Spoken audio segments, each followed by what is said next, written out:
ৰাজনৈতিকভাৱে নিক্ষেপ কৰা হৈছে নেকি চাহ জনগোষ্ঠীয় লোকসকল? কিয় দিনক দিনে হ্ৰাস পাইছে বিধায়কৰ সংখ্যা?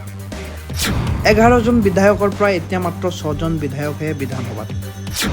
কিমান দিন আৰু সুখিত্ব বঞ্চিত হ'ব চাহ জনগোষ্ঠীয় লোকসকল?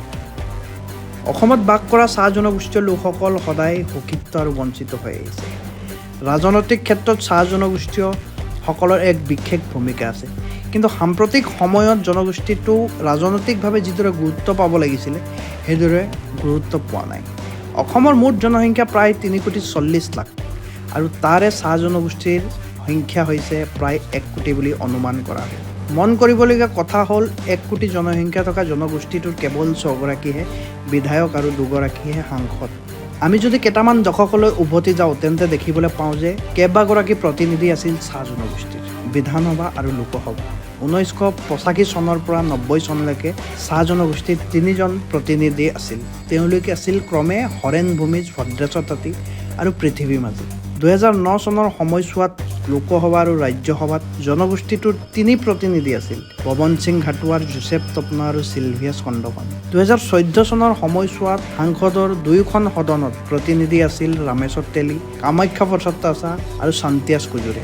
মন কৰিবলগীয়া বিষয় এই যে ৰাজ্যৰ অন্যতম বৃহৎ চাহ জনগোষ্ঠীৰ লোকসকলৰ সংখ্যা দিনক দিনে বৃদ্ধি পাইছে যদিও জনপ্ৰতিনিধিৰ সংখ্যা বৃদ্ধি পোৱা নাই, বৰঞ্চ হ্ৰাসহে পাইছে। 1985 চনৰ অসম বিধানসভাত চাহ জনগোষ্ঠীৰ বিধায়কৰ সংখ্যা আছিল 11গৰাকী। সেইদৰে 1991 চন আৰু 2006 চনৰ বিধানসভাৰ নিৰ্বাচনত 10গৰাকীলৈকে চাহ জনগোষ্ঠীৰ বিধায়ক নিৰ্বাচিত হৈছিল। আনহাতে 1996 চন, 2001 আৰু 2011 চনৰ বিধানসভা নিৰ্বাচনত জয়ী হৈ আহিছিল জনগোষ্ঠীটোৰ 12গৰাকীকৈ প্ৰতিনিধি। কিন্তু 2016 চনৰ নিৰ্বাচনত বিধানসভা জনগোষ্ঠীটোৰ বিধায়কৰ সংখ্যা 8গৰাকীলৈ হ্ৰাস পায়। বিধায়ক কেইগৰাকী হৈছে পল্লৱ লোচন দাস, দুৰ্গা ভূমিজ, কৃপানাথ মাল্লা, ৰাজদীপ গোৱালা, ৰজলিনা তিৰ্কী, ৰূপজ্যোতি কুৰ্মী, সঞ্জয় কিষাণ, তেৰজ গোৱালা। 2021 চনৰ বিধানসভাৰ নিৰ্বাচনত চাহ জনগোষ্ঠীক প্ৰতিনিধিত্ব কৰা বিধায়কৰ সংখ্যা 5গৰাকীলৈ হ্ৰাস পাইছে। তেওঁলোক হৈছে ক্ৰমে সঞ্জয় কিষাণ, তেৰজ গোৱালা, ৰূপজ্যোতি কুৰ্মী, কৃষ্ণ কমল তাঁতী আৰু ৰূপেশ গোৱালা। উপেক্ষিত হৈছে নেকি জনগোষ্ঠীটো? অসমৰ বৃহৎ চাহ জনগোষ্ঠীৰ প্ৰতিনিধিৰ সংখ্যা বিধানসভা আৰু সংসদত কমি আহিছে। ইয়াৰ মূলতে ৰাজনৈতিক দলসমূহে নেতৃত্ব দিব পৰা জনগোষ্ঠীটোৰ প্ৰতিনিধিসকলক আগুৱাই দিয়া নাই।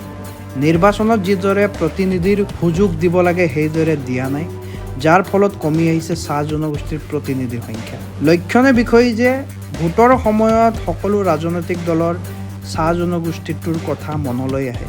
ভোটৰ অংকত জনগোষ্ঠীটোৰ দুখ সুখৰ সকলো সমভাগী হয়। প্ৰতিশ্ৰুতিৰ বন্যা বয়, কিন্তু ভোট গ'লে সকলো পাহৰি যায়।